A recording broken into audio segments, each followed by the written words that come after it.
భక్తులు అంటారండి, నా మట్టుకైతే బ్రతుకుట క్రీస్తు, చావైతే లాభం. మరి ఈరోజు నువ్వు దేవుడు తీసేసుకుంటాను అంటే, ఓకే దేవా నేను రెడీ అనే సంసిద్ధత నీ మనసు నీకు ఇస్తుందా?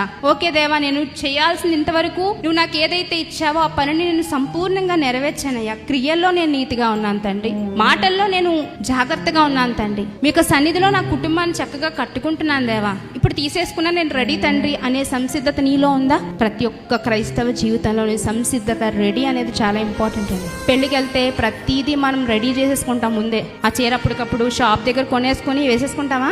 ఒక నెల రోజుల నుంచి సంసిద్ధత, ఏ రంగు కట్టుకోవాలి, ఇప్పుడు ప్రెసెంట్ ట్రెండ్ ఏంటి, బ్లౌజ్కి ఏ వర్క్ చేయించుకోవాలి, ఇది ఎక్కడ కుడతారు, ఏ మోడల్లో కుట్టించుకోవాలి, ఎన్ని ఆలోచనలు అండి మనకి. పెళ్లి టైం ఇంకా రేపు అనగానే ముందే సిద్ధపడిపోతాం మనం కదా.